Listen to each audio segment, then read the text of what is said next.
यीशु मसीह के मधुर नाम में सबको जय मसीह की। संजय नगर प्रार्थना भवन, हाउस ऑफ प्रेयर, अमराडंडी, अमलाई, यहोवा इरे प्रार्थना भवन शहडोल की ओर से आप सबको हार्दिक अभिनंदन करते हैं। मैं परमेश्वर को धन्यवाद देता हूँ, इस लॉकडाउन पीरियड में भी उसने द्वार खोला कि इस यूट्यूब के द्वारा भी हम दूर दूर तक लोगों तक पहुंचने पाए परमेश्वर के वाणी को लेकर। आज हर घर में परमेश्वर की वाणी पहुंच रही, हर गांव में परमेश्वर की वाणी पहुंच रही, हर देश में परमेश्वर की वाणी पहुंच रही और लोग वचन को सुनकर ग्रहण करके अपने जीवन को परिवर्तन करके एक सच्चाई के मार्ग में, आनंद से भरपूरी हुए मार्ग में, एक गौरव के मार्ग में चल रहे हैं। मैं प्रभु को धन्यवाद देता हूँ और प्रार्थना करता हूँ जितने लोग प्रभु के वचन को ग्रहण करते हैं, उसे सुनते हैं, उसकी पालन करते हैं, उनके जीवन में परमेश्वर की आशीष बहुत ऐसे आने पाए। मैं कुछ और बोलना चाह रहा हूँ। एक विश्वास योग्य मसीह झूठ नहीं बोलते। आज संसार में हम देख रहे हैं लोग झूठ के पीछे भागते हैं, गलत मार्गों में चलते हैं, परमेश्वर के भय उनके अंदर है ही नहीं। लेकिन आज प्रभु हमें सिखाता है विश्वास योग्य मसीही झूठ नहीं बोलते। जब आप गीत गाते हैं तो आपके शब्द आपके हृदय की गहराइयों से निकलने पाए, उसके पूरे अर्थ को प्रकट करने पाए। जो गीत हम गाते हैं परमेश्वर की प्रशंसा के लिए होना चाहिए। जैसे भजन संहिता से ही गीत को मेरे बेटे डॉक्टर डोमिनिक ने बनाया। मेरे मुँह का वचन और मेरे हृदय का ध्यान तेरे सम्मुख ग्रहण योग्य हो हे यहोवा। मेरे मुँह का वचन और मेरे हृदय का ध्यान तेरे सम्मुख ग्रहण योग्य हो हे यहोवा। हे यहोवा मेरी चट्टान, हे परमेश्वर मेरे उद्धार करने वाले, मेरे मुँह का वचन और मेरे हृदय का ध्यान तेरे सम्मुख ग्रहण योग्य हो हे यहोवा। आप अपने जीवन में 10 आज्ञाओं का पालन करेंगे तो वह आप सबों को अच्छे लोगों में बदल देगा। जब हम अपने जीवनों में उन पर चलते हैं तो हम ऐसा जीवन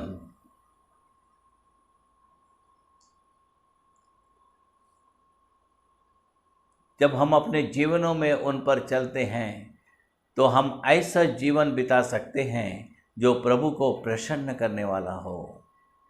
हम प्रभु की स्तुति करने वाला जीवन बिताएं, उसकी महिमा करें और आज्ञाओं के अनुसार जिएं।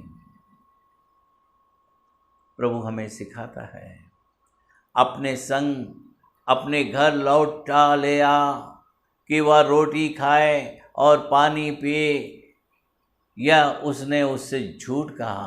पहला राजा 13 अध्याय का 18 वचन में लिखा है। परंतु यह झूठ था। इस बात को ना जानते हुए उस भविष्यवक्ता ने बूढ़े भविष्यवक्ता की बात मान ली और रास्ते में एक शेर ने उसे फाड़ खा लिया। जब परमेश्वर एक बार बोलता है तो उसके बोल दिया जाता, उसने बोल दिया और वह नहीं बदलेगा। भविष्यवक्ता को यह बात जान लेना था और उसे बूढ़े भविष्यवक्ता की बात नहीं मानना था। नामान के जीवन में ऐसा हुआ कि वह परमेश्वर से नाहक ही नाराज हुआ। हनन्या और सफीरा के मामले में ऐसा हुआ कि उन्होंने पवित्र आत्मा से झूठ कहा। रिबिका ने याकूब और एसाव के विषय में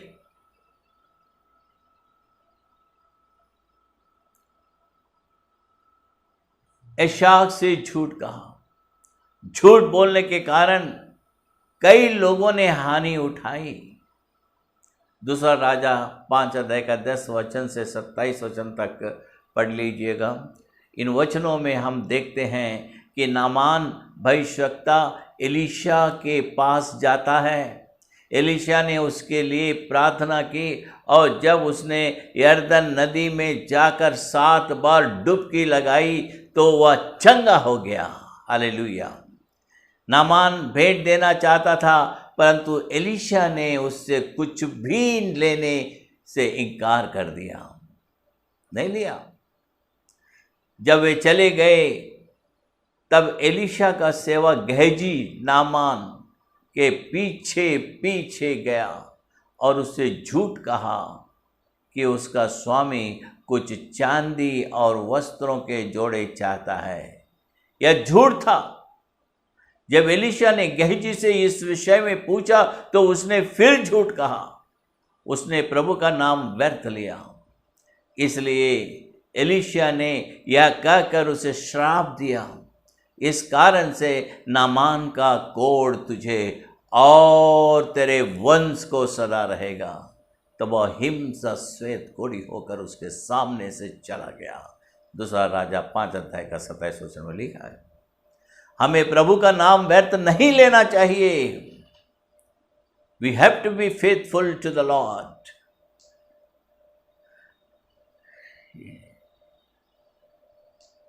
यह कहकर वह उनके देखते देखते ऊपर उठा लिया गया और बादल ने उसे उनकी आंखों से छिपा लिया। और उसके जाते समय जब वे आकाश की ओर ताक रहे थे तो देखो 2 पुरुष श्वेत वस्त्र पहने हुए उनके पास आ खड़े हुए और कहने लगे, हे गलीली पुरुषों, हे गलीली पुरुषों, तुम क्यों खड़े स्वर्ग की ओर देख रहे हो? यही यीशु जो तुम्हारे पास से स्वर्ग पर उठा लिया गया है, जिस रीति से तुमने उसे स्वर्ग को जाते देखा है, उसी रीति से वह फिर आएगा। प्रेरितों के काम 1 अध्याय का 9 वचन से 11 वचन तक लिखा है। अपने पुनरुत्थान के 40 दिनों बाद हमारा प्रभु यीशु मसीह स्वर्ग पर चढ़ गया और वह ऊंचे स्थान पर विराजमान हो गया। इस जीवन से उसका जाना इस संसार में उसके प्रवेश के समान ही आश्चर्यकारक था और उसके स्वर्गारोहण के कई फल थे। 40 दिनों के विलंब का कारण, सबसे पहले वह जीवित है या प्रमाणित करने के लिए बहुत से पक्के प्रमाण देना जरूरी था। प्रेरितों के काम 1 अध्याय का 3 वचन में लिखा है। पुनरुत्थान के बाद उसने जो दर्शन दिए उसमें यीशु ने सकारात्मक प्रमाण प्रस्तुत किए। 40 दिनों तक विभिन्न परिस्थितियों में विभिन्न प्रकार के लोगों के विशाल समूह को यीशु ने दर्शन देकर यह दिखा दिया कि वह जीवित है, इज अलाइव। पुनरुत्थान की सुबह उसने मरियम मगदलिनी को और अन्य स्त्रियों को बगीचे में दर्शन दिया। यूहन्ना रति सुसमाचार 20 अध्याय का 14 वचन में और मत्ती रति सुसमाचार 28 अध्याय का 9 से 10 वचन में लिखा है। और उसी दिन पतरस को और इम्माउस के मार्ग पर अन्य 2 शिष्यों और ऊपरी कोठरी में 10 शिष्यों में को, जिनमें थोमा नहीं था, दर्शन दिया। यूहन्ना 20 अध्याय का 19 से 24 वचन में लिखा है। और 1 सप्ताह बाद फिर उसने 11 शिष्यों को, जिनमें थोमा भी था, यूहन्ना 20 अध्याय का 26 वचन से 29 वचन तक,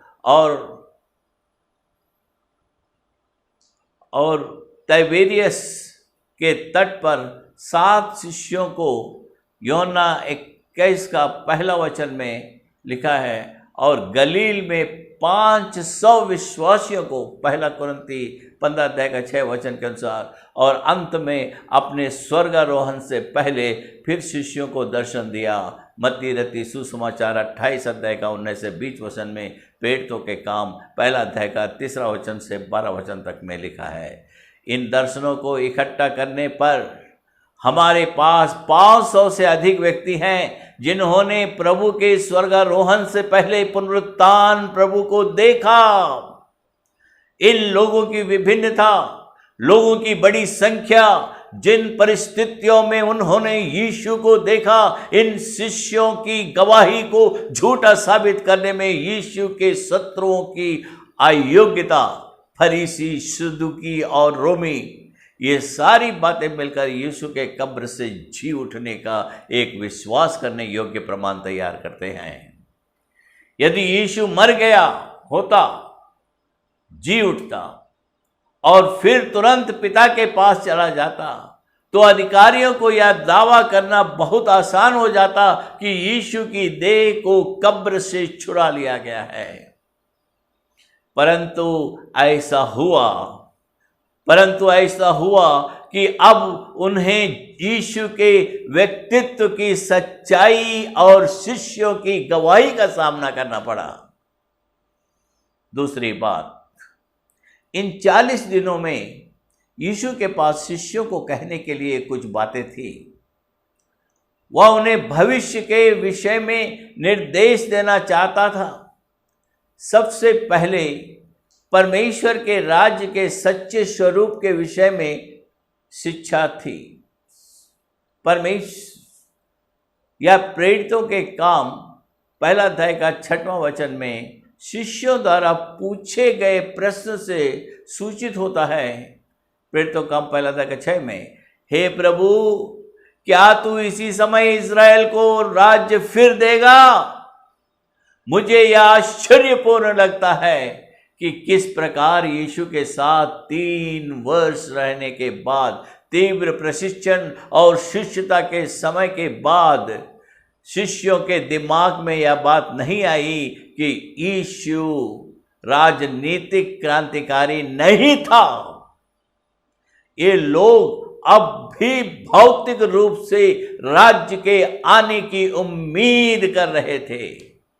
इसके विषय में हमें बहुत सी बातें कहनी हैं जिनका समझाना भी कठिन है, इसलिए कि तुम ऊंचा सुनने लगे हो।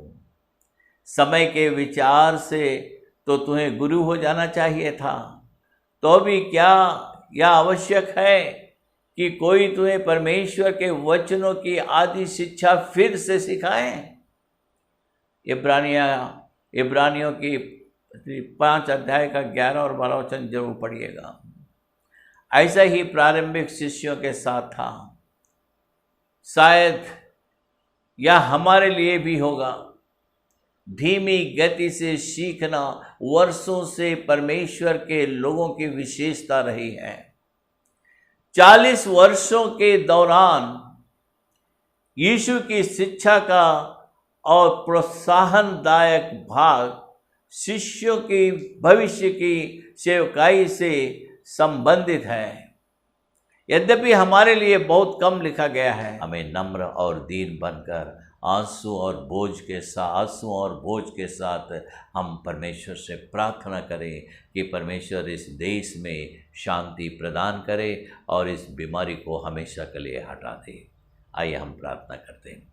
प्यारे परमेश्वर, हम तेरा धन्यवाद करते हैं आपकी उस प्रेम के लिए, उस अनुग्रह के लिए और आज की सुंदर वचनों के लिए। हम चाहते खुदा ये वचन हर एक के दिल में कार्य करने पाए। प्रभु जी, जितने लोगों ने मुझसे प्रार्थना की अर्जी की है खुदा, हर एक को तेरे चरणों में लेकर आते हैं। और विशेष करके प्रभु जी, आज जब वचन शुरू करने के पहले नमिता का भाई अभिमन्यु ने वेलूर क्रिश्चियन हॉस्पिटल से टेलीफोन में कहा कि उनके लिए प्रार्थना की जाए, सारी कलीसिया उनके लिए प्रार्थना करती है। कौशल्या पकड़िया से प्रार्थना कर चुकी है, उसके लिए प्रार्थना करते हैं। प्रभु जी तो अपने हाथ उनकी ओर बढ़ाकर उन्हें चंगाई दे, खतरे से बचा ले। इस देश पर जो वायरस फैल रही है उस वायरस को ख़त्म कर दे और इस धरती पर से हमेशा के लिए हटा दे। लोगों के जीवन फिर शांतिमय जीवन हो जाए।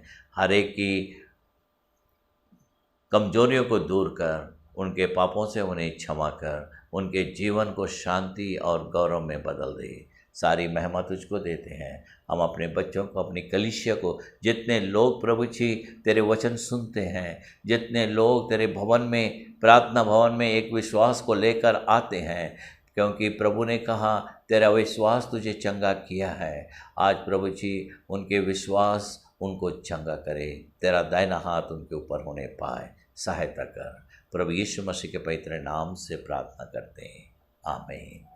सबको जय मसीह की। परमेश्वर आप सबको आशीष दे।